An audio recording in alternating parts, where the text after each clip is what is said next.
The Hull series, as a whole, is a really interesting challenge. We decided to start with the Hull C because it's the middle ground in the whole fleet. So the Hull C is a cargo ship that we sold a long time ago. This is a ship that looks relatively simple from the exterior, but that is a ship that is collapsing on itself and can deploy as well, that is supposed to land and support a lot of cargo. When it's in its cargo mode, it basically has long struts that can fold out, and the ship basically doubles in size. So these basically fold out like a fan, and you can fit a ton of cargo on there as you're flying along. The only downside to that is the fact you can't land when the struts are out, obviously, because there's 4 of them, and you'd need like ridiculously long landing gear otherwise. If you have some cargo and want to connect to a station, at some point it will be possible to connect with a docking collar.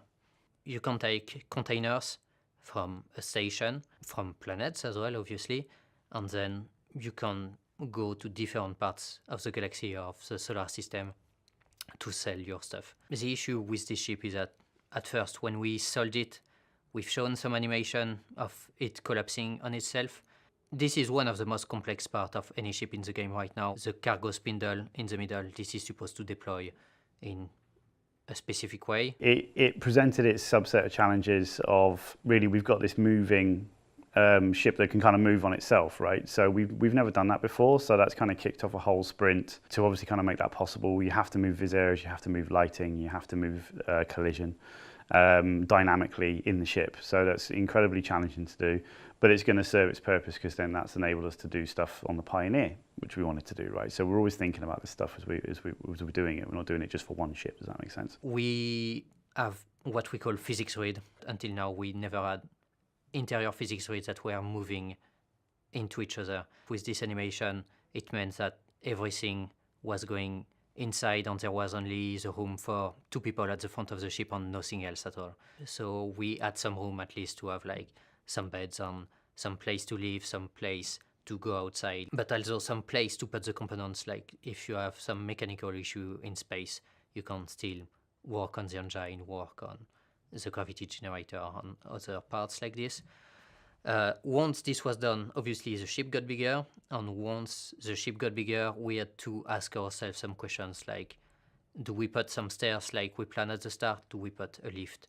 Do we put different parts? And so we tried different layout. Most importantly, we had to make a layout that will work for other ships in the series. On top of that, this is a cargo ship. This is a space truck, basically. It's not a ship that you can really defend yourself with. You have some remote turrets, you have some guns at the front, but you need to plan an escort to go through the universe without any issues. When you look at it, it looks like a MISC ship. Like, you know, that's kind of, you know, the sort of primary goal of the ship guys, to make sure it sort of gels with the other ships in that manufacturer.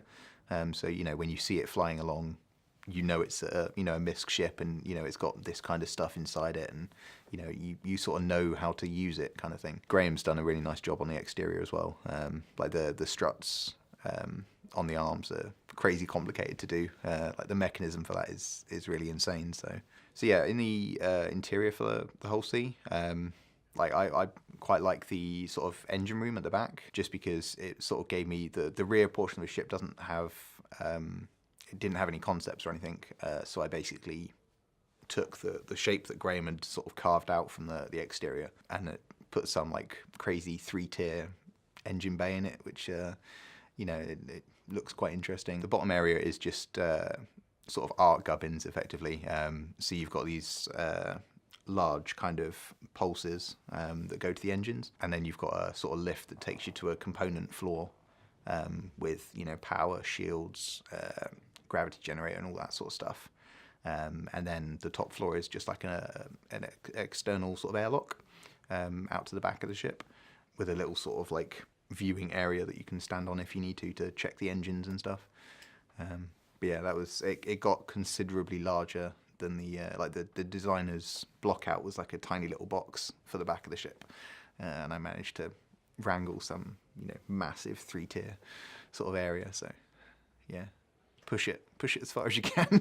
But luckily I had sort of Nate's art direction to sort of pull me back a bit, because I quite like colour, so I was sort of throwing in a lot of very heavy colours, and he was just like, calm it down, which was quite nice. It's got a lot of cool things about it.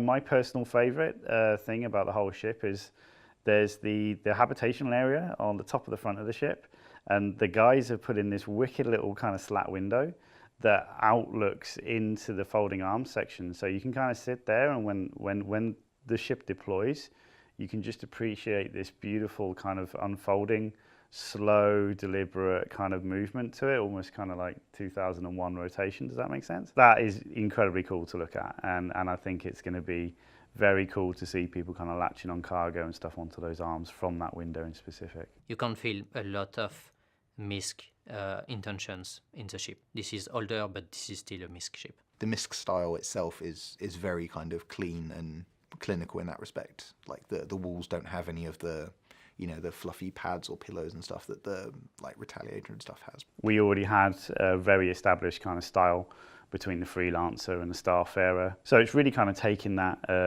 should we say that foundation from those ships and really kind of building upon it. So the development cycle is fairly kind of painless now with MISC ships. It's we can kind of they come in and we're pretty efficient on the production side of actually developing them. When I'm making a ship, I just try and look at all the other ships in the range and then just try and take design cues from each of them and fit it together so that they all look like they've all come from the same factory basically, or they at least had the same designers on them.